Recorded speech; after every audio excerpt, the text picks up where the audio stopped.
पर मौजूद सभी लोगों को मेरा नमस्कार।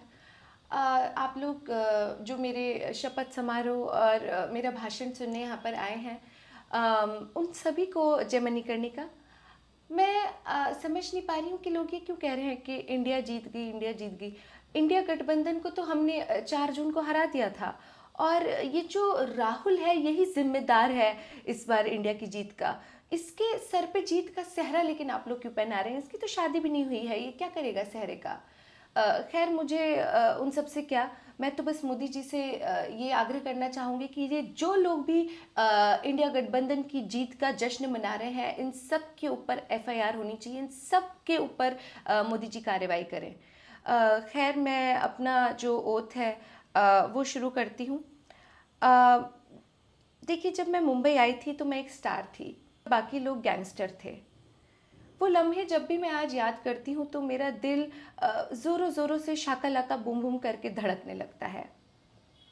मैं हिमाचल के एक छोटे से शहर मंडी से एक बड़े शहर मुंबई आई थी, और मुझे नहीं पता था कि लाइफ इन अ मेट्रो क्या होती है। फिल्मों में मैं धाम धूम से घुसी, और फिल्मों के साथ मैं फैशन से भी जुड़ी रहती थी। लेकिन मेरे जैसी सीधी सादी लड़की कैसे इस पूरे बॉलीवुड की नाक में दम कर पाई, इस राज की मिस्ट्री अभी कंटिन्यू होगी। और मेरा ये आपसे वादा रहा कि इन बॉलीवुड वालों की रेप्यूटेशन को मैं काइट्स की तरह हवा में उड़ा दूंगी, इनकी इज्जत की पतंग बना दूंगी। इनको मैं सबको एक्सपोज करूंगी, बॉलीवुड के एक एक निरंजन को मैं एक्सपोज कर दूंगी। Once upon a time in Mumbai मुझे क्रिश से प्यार हो गया था। बस सारी हीरोइनें मुझे नॉकआउट करने की कोशिश में लग गईं, और मुझे भी इस चीज़ से नो प्रॉब्लम थी। लेकिन मैंने ठान लिया था कि मैं अपने एक्स को बोल देना चाहती हूँ कि मेरे एक्स, भले ही तेनू वेड्स मैनू नहीं हो पाया है, लेकिन तुमने मेरे साथ जो गेम कर दिया उसके लिए मैं रेडी नहीं थी। और अब मैं डबल धमाल मचाऊंगी, और इन सारे बॉलीवुड के जो रास्कल्स हैं सबको सबक सिखा के मानूंगी। मेरे प्यारे एक्स, चाहे मिले ना मिले हम, लेकिन तुम्हारी इज्जत जरूर मिट्टी में मिलेगी। बॉलीवुड वाले जो इतना तेज बन रहे हैं, पॉलिटिशियन बनने के बाद इन सभी का मैं एनकाउंटर करवा दूंगी, और सभी का शूट आउट एट वडाला होगा। ये 3 क्रिश यानी क्रिश 3 को मैं बर्बाद करके रख दूंगी। ये 3 क्रिश हैं, एक मेरा एक्स, एक मणिकर्णिका का जो पुराना डायरेक्टर यानी एक्स डायरेक्टर, और ये कृषक यानी कि जो ये फार्मर्स हैं, जो किसान हैं, जो मेरे पीछे हाथ धो के पड़े रहते हैं।